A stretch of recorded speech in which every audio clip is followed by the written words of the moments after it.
CGI Chandrachud का retirement. Ram मंदिर चुनावी बॉन्ड धारा 370।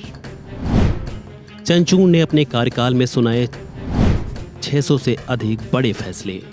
सीजीआई चंद्रचूड़ 10 नवंबर 2024 को रिटायर हो जाएंगे, लेकिन उससे पहले 8 नवंबर को सुप्रीम कोर्ट में उनका आखिरी वर्किंग डे रहा। सीजीआई चंद्रचूड़ की विदाई के लिए सेरेमोनियल बेंच बैठी, वहीं शाम को विदाई समारोह रखा गया। विदाई समारोह के दौरान सीजीआई चंद्रचूड़ भावुक भी नजर आए।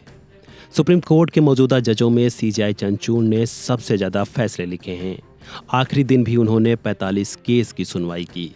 लेकिन इस वीडियो में बात करेंगे कि सीजीआई के उन अहम केस और फैसलों की जो कार्यकाल के दौरान उनके निर्णयों में गोपनीयता, संघवाद और यहां तक कि मध्यस्थता जैसे विषयों पर भी चर्चा होती रहती है।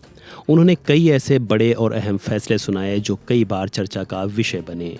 साथ ही सीजीआई ने एक नजीर भी पेश की है। चुनावी बॉन्ड मामला।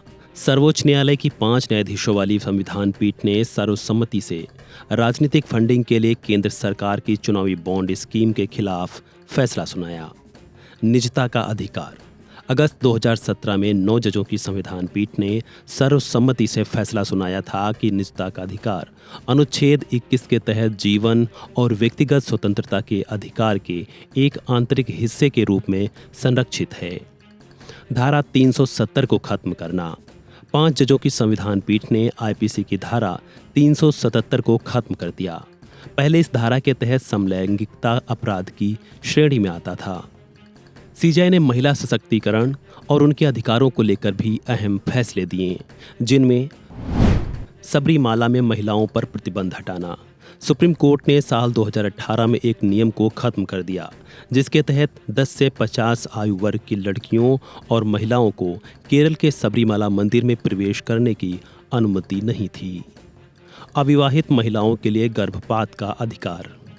सीजीआई चंद्रचूड़ के ही कार्यकाल में अविवाहित महिलाओं के अधिकारों का विस्तार करते हुए उन्हें मेडिकल टर्मिनेशन ऑफ प्रेगनेंसी अधिनियम के तहत 24 सप्ताह तक गर्भपात की अनुमति मिली, जो कि विवाहित महिलाओं के समान है। इन सब मामलों के साथ ही सीजीआई ने अयोध्या भूमि विवाद को लेकर भी एक अहम फैसला दिया था।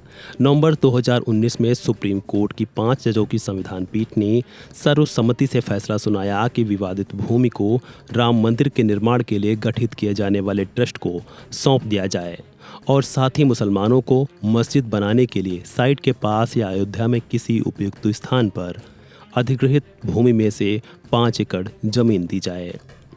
इसके साथ ही सीजीआई के ही कार्यकाल में मुकदमों की सुनवाई के लिए हाइब्रिड प्रणाली की शुरुआत की गई।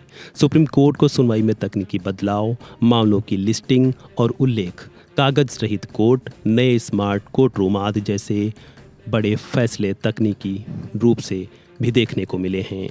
सीजीआई चंद्रचूड़ के ही कार्यकाल में ये सब फैसले लिए गए।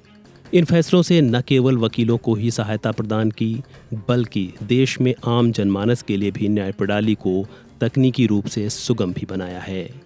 फिलहाल आप सीजीआई चंद्रचूड़ के कार्यकाल को कैसे देखते हैं, कमेंट बॉक्स में दीजिए अपनी राय। बहरहाल इस वीडियो में इतना ही। खबरों से जुड़े अन्य अपडेट्स के लिए बने रहें वन इंडिया हिंदी के साथ।